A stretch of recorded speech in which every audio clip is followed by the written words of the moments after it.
आज यहाँ पर हम सिंपल तरीके के ब्लाउज़ की कटिंग यानी कि 4 डॉट ब्लाउज़ की कटिंग करेंगे। और यहाँ पर जो साइज़ जो है 38 साइज़ है।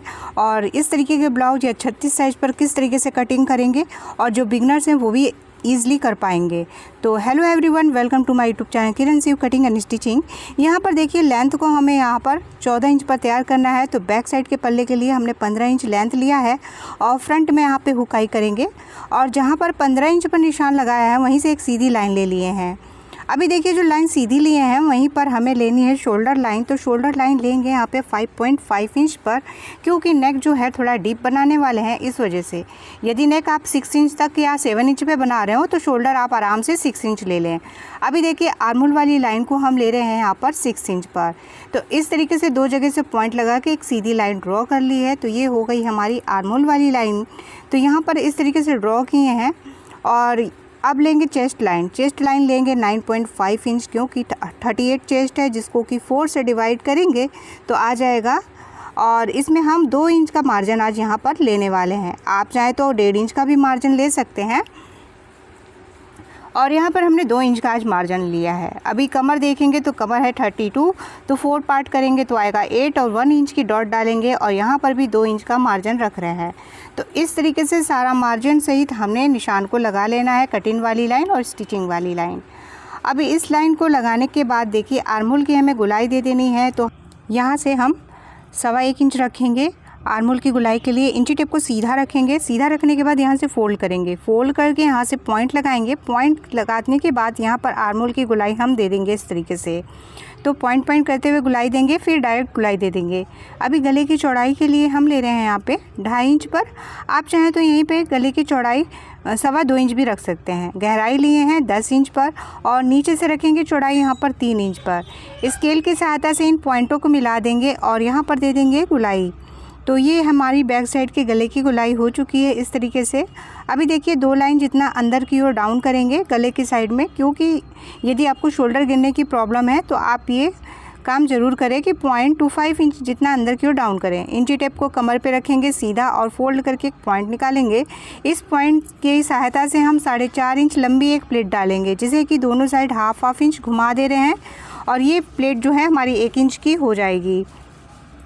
यदि आप ये प्लेट स्किप करना चाहें तो इसका मार्जिन हमें नहीं लेना होगा। अभी जहाँ से हमारी कटिंग वाली लाइन है यानी कि बाहर से कट कर देंगे। आर्महोल की गुलाई को भी हम यहाँ पर कटिंग कर दे रहे हैं। अभी देखिए यहाँ से जो भी शोल्डर वाली लाइन है उसको भी हम यहाँ पर कट कर रहे हैं।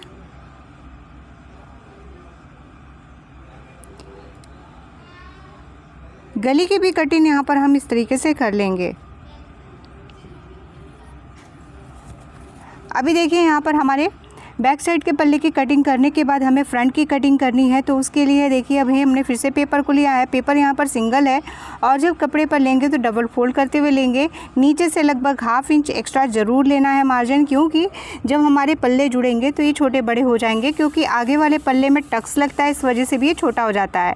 यदि यही कारण है कि जो हमारे पल्ले होते हैं छोटे बड़े हो जाते हैं, तो नीचे से 1/2 इंच लेंगे एक्स्ट्रा।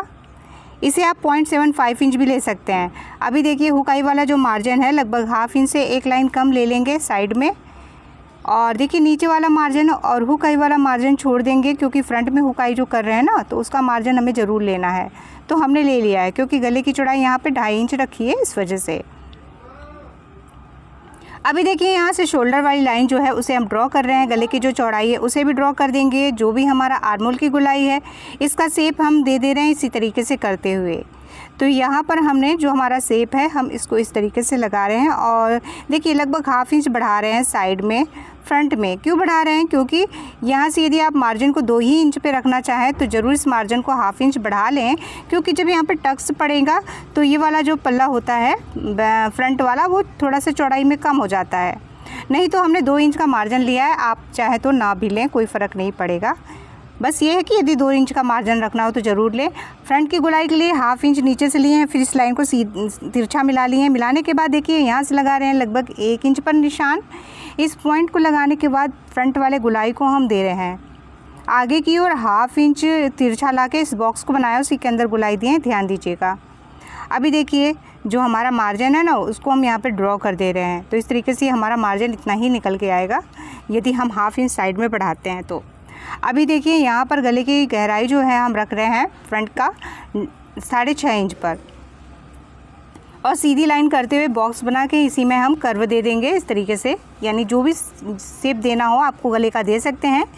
शोल्डर के पास से नीचे की ओर रखेंगे इंची टेप को, और यहाँ पर देखिए इस तरीके से रख लेंगे। रखने के बाद अभी हम यहाँ पर निशान लगाएंगे, कहाँ पर, 10.5 इंच पर, क्योंकि शोल्डर की ज्वाइनिंग वाला पार्ट भी यहाँ पर ऐड है, इस वजह से। अभी देखिए इस पॉइंट के पास से हम नीचे की ओर लेंगे एक पॉइंट लगभग 1 से 1.25 इंच पर, और यहीं से हमारा जो है जो फर्स्ट प्लेट पड़ेगी उसका निशान लगेगा। तो जो निकला था वो हमारा टक्स पॉइंट था 38 चेस्ट के लिए, और ये जो पॉइंट निकला है ना, अब इसकी दूरी हमने देख ली, तो ये रखेंगे, दूरी इसकी है हमारी 3.75 इंच पर रखे हैं दूरी। और अभी देखिए ये 1 इंच की प्लेट इधर से, और यानी कि 2 इंच की प्लेट पड़ेगी, तो साइड से हमें बढ़ाना भी है, वो हम बाद में बताएंगे। पहले 1 इंच पर हमने यहाँ पर निशान लगा दिया है, जो लाइन सीधी ली है उसी से। अभी इसको इस तरीके से तिरछा मिला देंगे, यानी कि फ्रंट में हमारा 2 इंच का टक्स पड़ रहा है। आप चाहें तो यहाँ पर इस टक्स को लगभग 1.5 इंच का भी दे सकते हैं। अभी देखिए इंची टेप को इस पॉइंट की सहायता से तिरछा रखे हैं, और 2 इंच दूरी पे एक डॉट ले लिए हैं प्लेट के लिए, और फिर 2 इंच दूरी पे इधर की ओर एक प्लेट का निशान लगाएंगे।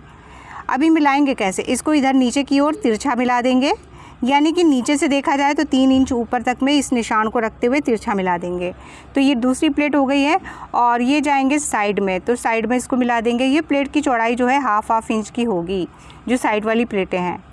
अब आएंगे यहाँ पर सेंटर वाली प्लेट, तो इसी की सीध में दे देंगे, या 1.5 इंच ऊपर भी दे सकते हैं। तो हमने इसे हुकाई वाला मार्जिन छोड़ के 2.5 इंच पर रखा है। देखिए बहुत ही इजी, इस तरीके से आप पर टक्स पॉइंट के हिसाब से ही इनके निशान जो होते हैं लगाने होते हैं, तभी हमारा परफेक्ट जो पफ होता है वो बनता है। अभी देखिए ये जो है हमारा, इसकी चौड़ाई 2 इंच होने वाली है टक्स की, इसलिए साइड से हम 1 इंच और बढ़ा देंगे। बस इस चीज़ को ज़रूर ध्यान दीजिएगा। यदि आप सीधी लाइन लेते तो कोई ज़रूरत नहीं थी, लेकिन हमने कमर के हिसाब से लाइन लिया है, इस वजह से हमें यहाँ पे बढ़ाना होगा। तो ये काम ज़रूर करें आप, 1 इंच और बढ़ा लें। और 1 इंच जो था हमारा बैक साइड वाले टक्स वाला निशान पहले से ऐड था, इस तरीके से 2 इंच की टक्स हो जाएगी, और इसे हम साइड तक मिला दे रहे हैं, जो हमारी तिरछी वाली प्लेट है। देखिए जितना भी हमें टक्स डालना होता है ना, उसका मार्जिन हमें ज़रूर लेना होता है। तो यहाँ पर हमारा जो टक्स है वो 2 इंच का है, फ्रंट में नीचे वाला टक्स। आर्म होल की गोलाई जो आगे का है उसी को कट करेंगे। शोल्डर वाली लाइन को भी यहाँ पर हम कट कर ले रहे हैं। देखिए यहाँ पर शोल्डर लाइन कट करने के बाद हमें गले की भी गोलाई जो है उसको यहीं पर कट कर लेंगे। यदि आप गले में कोई डिज़ाइन बनाना चाहें तो इस गले की कटिंग बाद में की जाती है, यदि बकरम पे आपको डिज़ाइन कोई बनाना हो तो हमने गले की भी कटिंग कर ली है। और देखिए यहाँ पर इसकी कटिंग करने के बाद हमें करनी है स्लीव्स की कटिंग। तो उसके लिए हमने फिर से इस तरीके से पेपर को लिया है, और यहाँ पर लंबी स्लीव्स बनाने वाले हैं।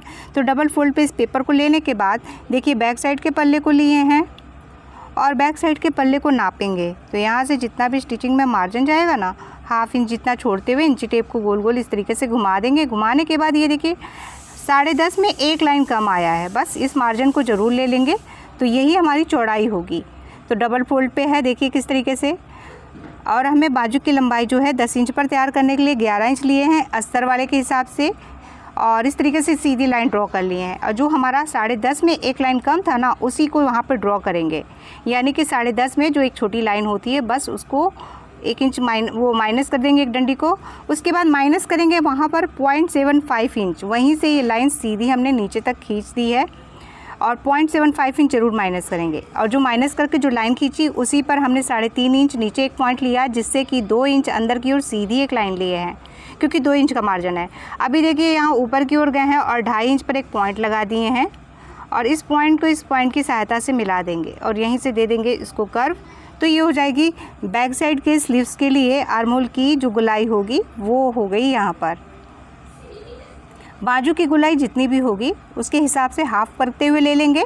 यदि 10 है तो 5 लेंगे, 11 है तो 5.5 पर निशान लगा रहे हैं हम यहाँ पर। आपका जो भी राउंड आएगा बाजू का उसी हिसाब से हाफ लेंगे। और अभी यहाँ पर हमने इसको इस तरीके से नीचे की ओर तिरछा मिलाया है, 2 इंच वाला मार्जिन ले लेंगे और इस तरीके से करते हुए इस लाइन को भी तिरछा मिला देंगे। और जो लाइन सीधी थी ना, इसी का सेंटर ध्यान करते हुए हमें इसको कर्व में चेंज करना है। इस लाइन को हल्का सा कर्व ज़रूर दे देना है और नीचे की ओर से 0.25 इंच जितना हल्का से उसको राउंड देना है, इसलिए हमने वहाँ राउंड दे दिया है। और अभी यहाँ पर करेंगे गुलाई। तो यहाँ पर देखिए हमने इसकी गुलाई कर दी है। गुलाई नीचे से जो दी थी वहीं से कट करना है ताकि हमारा प्रॉपर स्लीव्स का जो शेप है वो आ जाएगा। अंदर वाले जो कटिंग करनी है आर्म होल के लिए गुलाई जो दी थी, तो सिंगल करते हुए हम कट कर रहे हैं, डबल फोल्ड पे नहीं करेंगे, तो ये आगे वाले पार्ट के लिए हो जाएगा। और इस तरीके से देखिए अभी हम यहाँ पर इसको ज्वाइन करके दिखा रहे हैं कि इस तरीके से जुड़ेगा तो ये परफेक्ट आएगा, ना कम ना ज़्यादा। तो इस तरीके से हमने स्लीव्स की कटिंग की है। और यहीं पर यदि वीडियो पसंद आया होगा तो प्लीज़ हमारे वीडियो को लाइक करिएगा, शेयर करिएगा, कमेंट करिएगा। और जो भी लोग हमारे वीडियो पर आए हैं और उन्हें पसंद आता है उसको तहे दिल से धन्यवाद करते हैं। Thank you for watching.